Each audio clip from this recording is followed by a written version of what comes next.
All right, Tubers, Jeff Lindsay in the garage with you Friday, January 19. And we're going to get out this afternoon and work on the Camaro.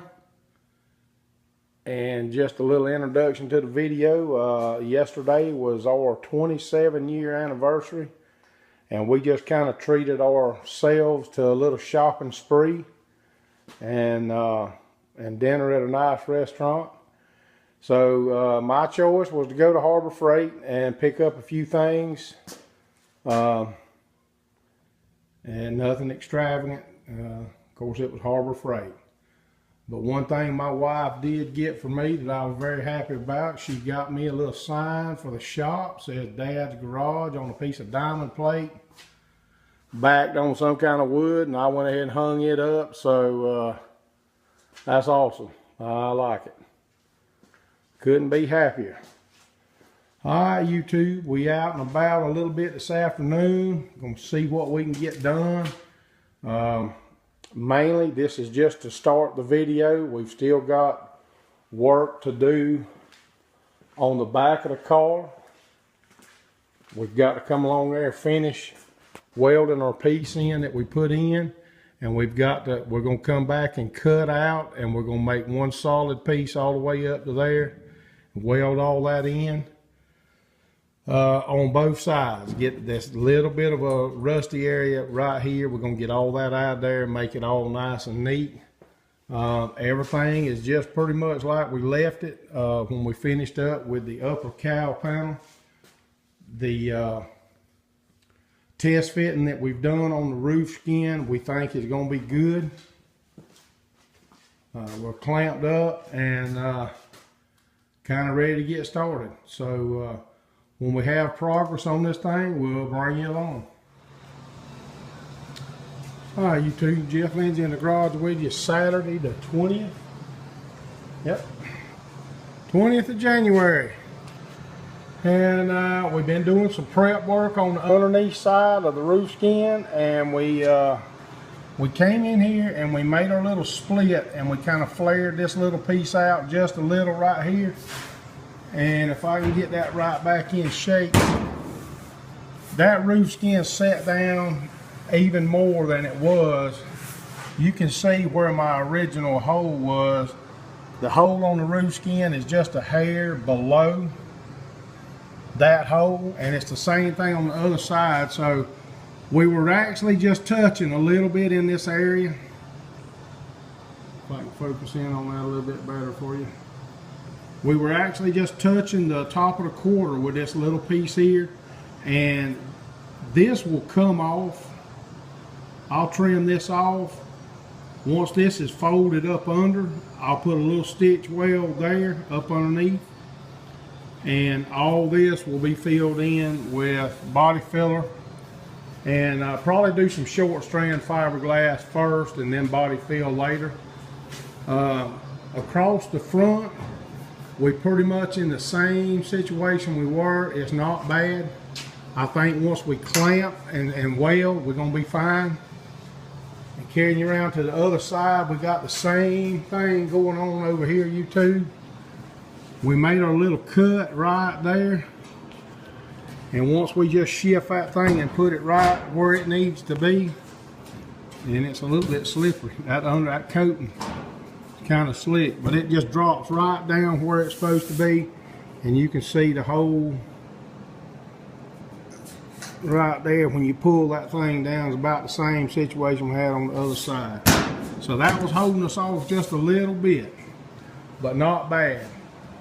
We still got the A-pillar cover off of this side right here, but we're ready to put it on.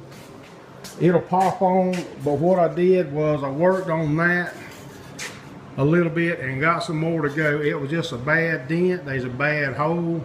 I'm gonna grind a lot of that out and maybe even make a little patch to go in.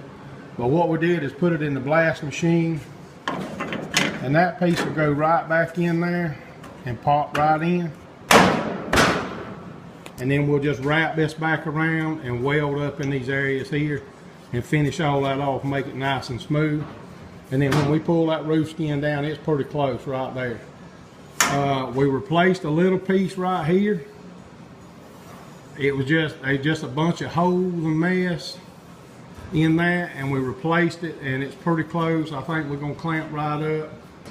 A lot of holes to drill across these face areas. A lot of holes to drill, and plus we got to put our screw-in studs for the molding in. I don't know exactly where they go right now. I'll do a little research. Same thing on this back side.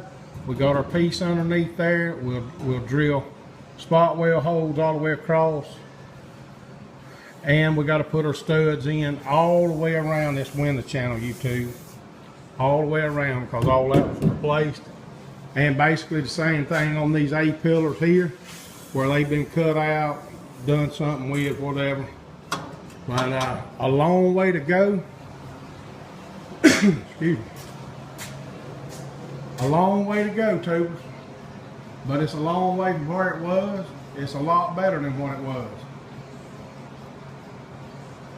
As we have some, we'll bring you along.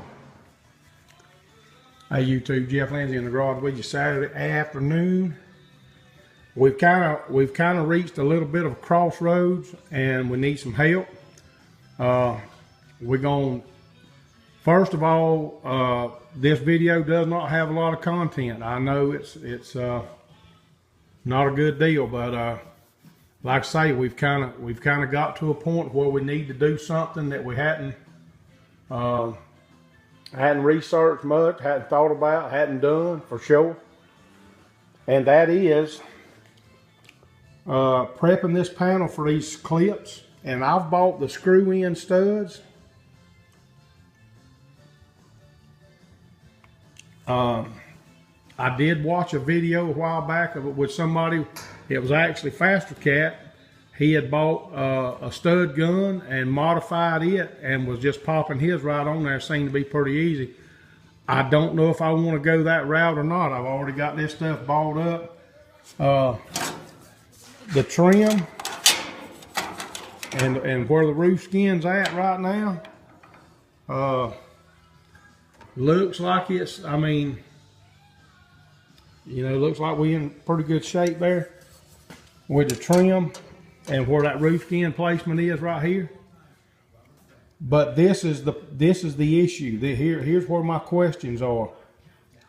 Using these clips, placement from here down, do they bottom out in that channel, and then it pops in on that little piece there and holds? Is there any forgiveness in that?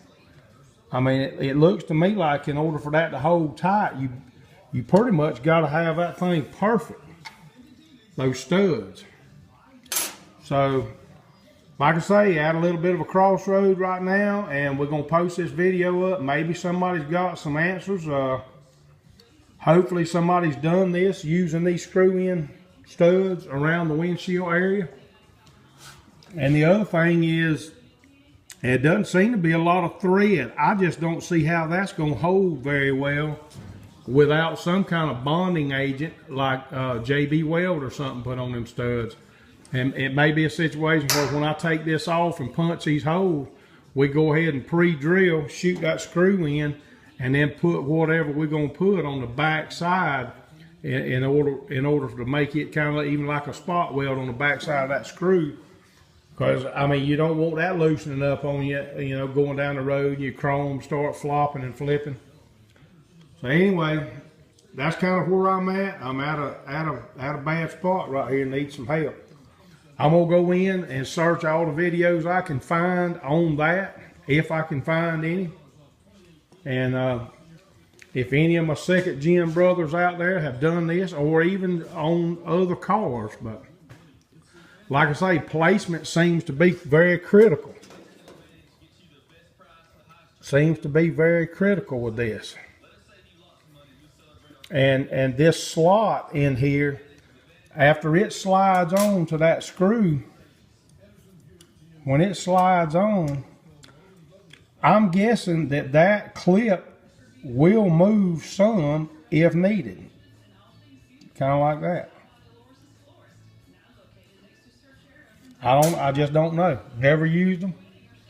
maybe I need to take a piece of sheet metal and just try it and see what happens. But without that windshield acting as a stop for the trim piece, I don't know that you can even do that. So anyway, YouTube, that's where we're at. Again, I apologize. The video's not very good, not very long, not a lot of content, and definitely no action shots. But we just kind of in a situation where we need a little bit of help. All right, YouTube, I'll get this posted up, and maybe tomorrow we can start on something a little better.